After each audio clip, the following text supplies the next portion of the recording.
majira saa 1:15 nilifika hapa shuleni.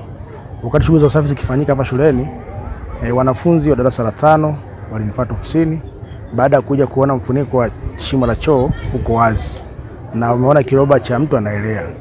Kwa hiyo fika ofisini kwangu, mimi kushikia mwalimu wa zamu na mwalimu wa taaluma na mwalimu mkuu msaidizi, tulifika eneo la tukio, tukaona ni kweli, tukamjulisha afisa mkata, afisa mtendaji wa kata, mwenyekiti wa kitongoji kwa hatua za awali. Lakini baadaye pia tulitoa taarifa kwa jeshi la polisi ambao walifika kwa wakati, idara ya zimamoto na uokoaji walifika kwa hatua za awali. Baada ya kufika shuleni, pamoja na wananchi wote walifika baada ya kupata taarifa, walifika eneo la tukio na mwili wakautoa ndani ya shimo la choo kwa ajili ya wananchi kutambua, lakini mpaka hatua za awali hakuna mwananchi yote alifanikiwa kutambua.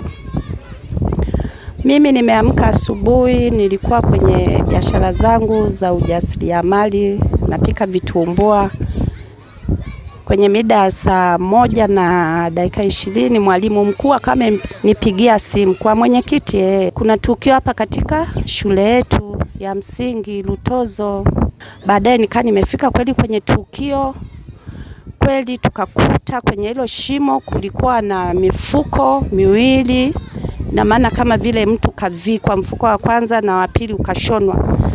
Ni mwanamke, ni binti, lakini naona kama kwenye umri labda miaka 20, kwa vile uwezo ukamkisia, lakini sio kusema kama ni mtu mzima kama mimi hivi, hapana.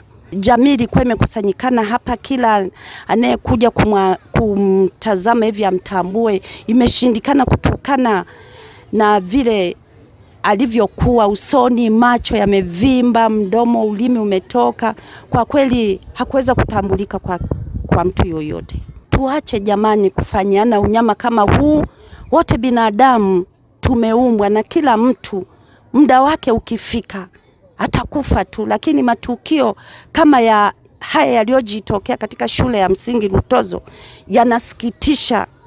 Kwanza yanaumiza. Sisi binadamu kama jamii, hebu tupendane, tushirikiane, yani tusiuane kinyama. Hiki ni kinyama.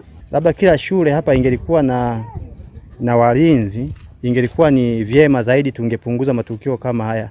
Maana mtu kama huyu hawezi akatolewa mbali kuletwa kama mazingira kama haya kuja kudumbukizwa hapa. Umeona? Tofauti na mtu yule ambaye anayetambua mazingira haya na kuwa anaelewa zaidi. Rai yangu kwa wananchi na kwa niaba pia ya wananchi, tuendelee kushirikiana kwenye majukumu haya ya kupeleleza, ya kutoa matangazo.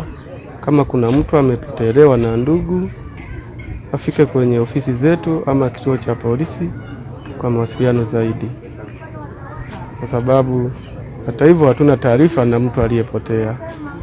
Lakini tunatoa wito tuendelee kushirikiana kwenye matangazo, kupashana habari, na tutafanya hivyo pia kwenye mikutano yetu ya hadhara. Kumekuwa na tabia za watu wanafika kwenye mtaa, hawaji kujiandikisha kwenye daftari la mkaazi. Nategemea pia kufanya mikutano kabambe ya ulinzi na usalama, ikiwa ni pamoja na operation kufahamiana.